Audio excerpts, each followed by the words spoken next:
안녕하세요. 책 읽어주는 책돌이입니다. 오늘 읽어드릴 책은 사마천 사기 50회입니다. 몸을 굽혀 인재를 모으다.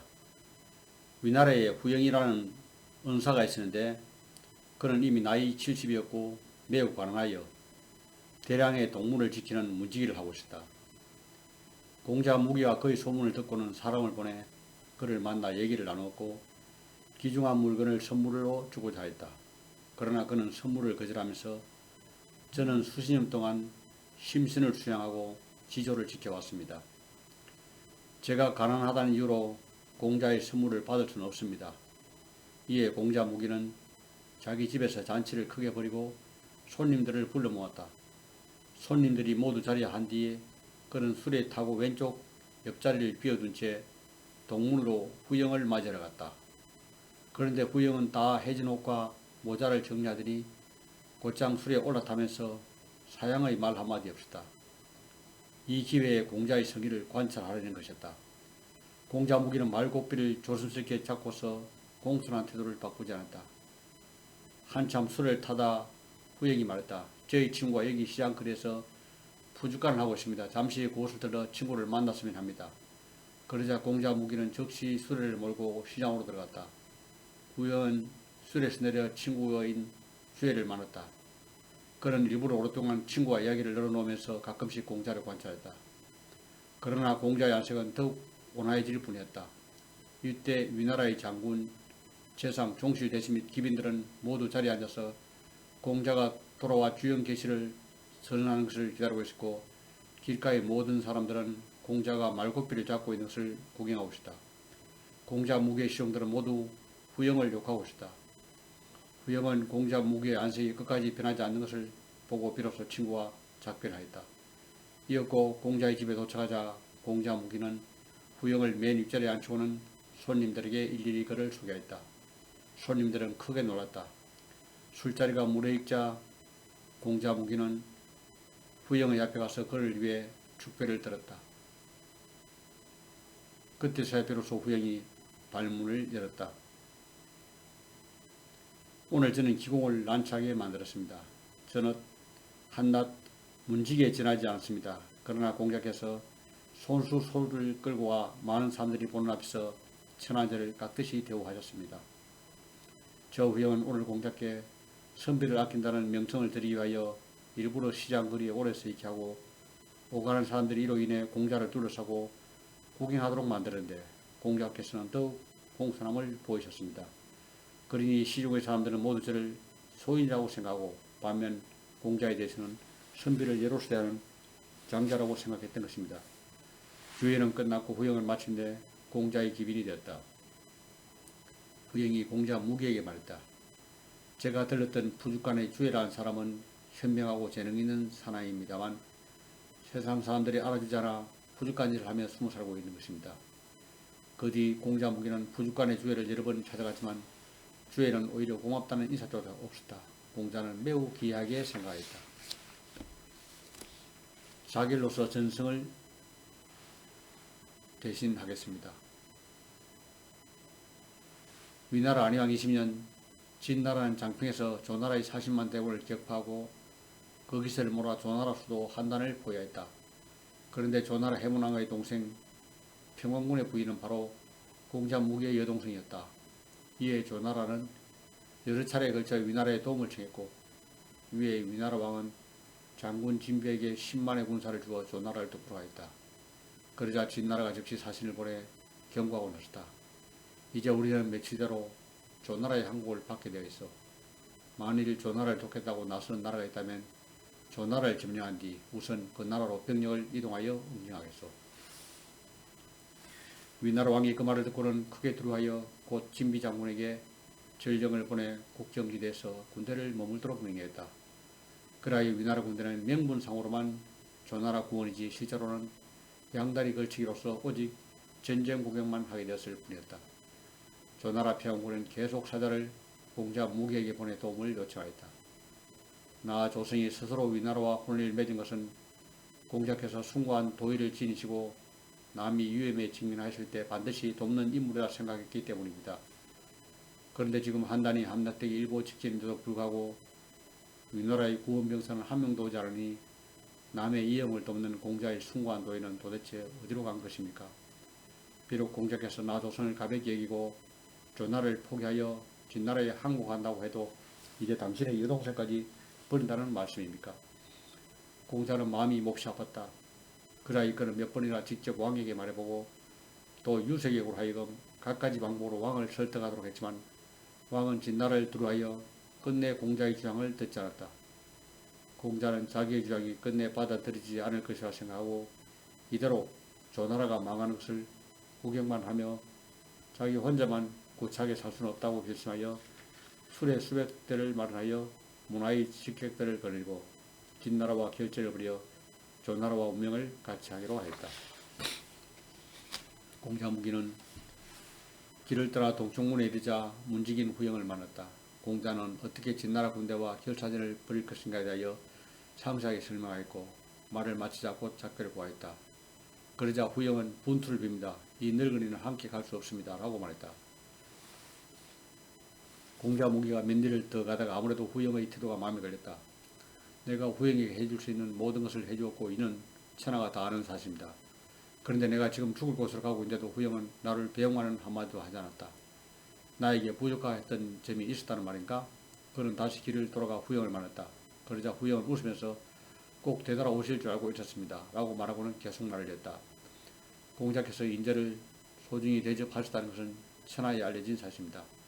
그런데 지금 공자께서 특별한 방법도 없이 곧장 전쟁터로 내달아 진나라 군대와 결전을 벌이려 하시는데 이는 마치 굶주린 호랑이에게 고기 덩어리를 던져주는 것처럼 아무런 소용없는 일입니다.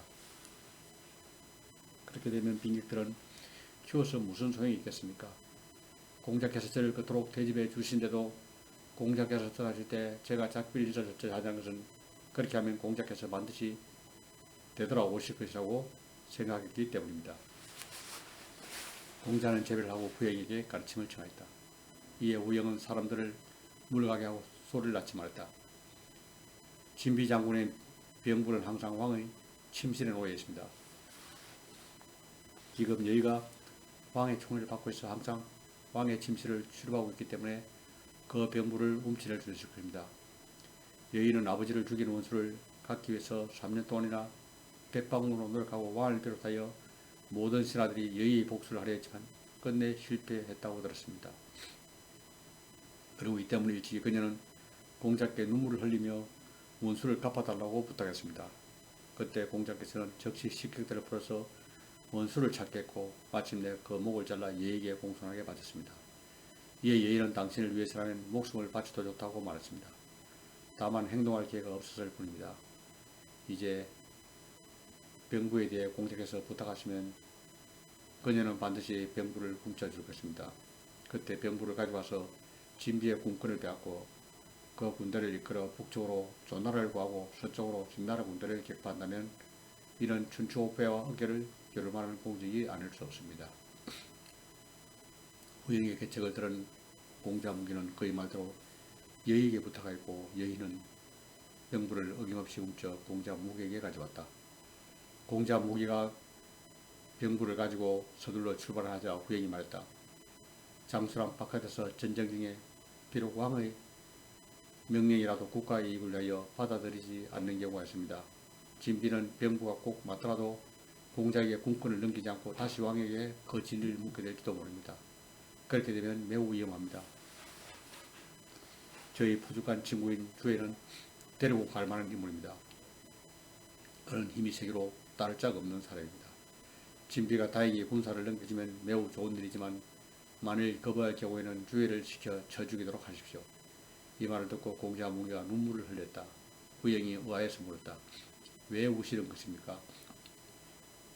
죽음이 두려우신 것인지요? 아닙니다. 진비는 호탕하고 용맹스러운 노장군입니다. 아마 내가 가도 그는 나의 뜻을 따르지 않을 것입니다. 그를 죽일 수밖에 없는데 그것 때문에 눈물이 나는 것이라고. 내가 어찌 죽음을 두려워하겠소. 그리하여 공자무기는 주애를 찾아가 도움을 청했다. 주애가 웃으면서 말했다.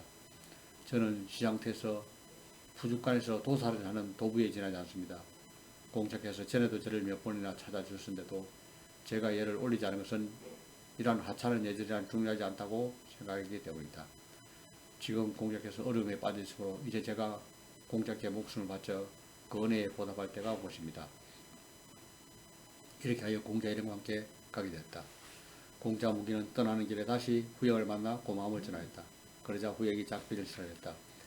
저는 마땅히 따라가야 옳지만 너무 늙어서 그렇게 하기 어렵습니다. 공자께서 진비의 진영에 도착하실 날짜를 맞추어 공자께서 계신 북쪽을 향해 자결함으로써 전송을 대시하겠습니다. 마침내 공자는 출발했다. 남이 베푼 은혜는 결코 잊지 말고 내가 베푼 은혜는 빨리 잊을 일이다. 공자 무기는 진비의 진영에 도착하여 병부를 보여주면서 진비의 군직을 회수하였다.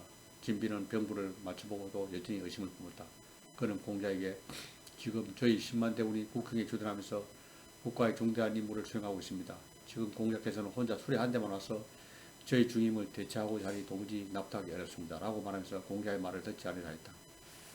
주에는 소매 속에 숨겨두었던 40걸의 절대로 진비를 내리쳐 주겠다. 그리하여 공자 무기는 진비의 군대를 장악하여 정돈한 뒤 군중에 명령을 내렸다. 부자가 함께 종군하고 있는 경우에는 아버지의 기국을 허락하며 형제가 함께 있으며 형의 기국을 허락한다. 그리고 외아들은 집으로 돌아가서 부모를 공경하라. 이렇게 하여 선발된 8만 명의 장병은 진날에 대한 공격에 나섰다. 진나라 군대는 퇴각했고 공자 무기는 마침내 한단성의 위기를 구원하여 조나라를 보전시켰다. 조나라 왕과 평원군은 몸속 국회까지 달려나와 공자 무기를 맞았고 평원군은 활과 화살통을 메고 앞에서 공자 무기를 인도하였다.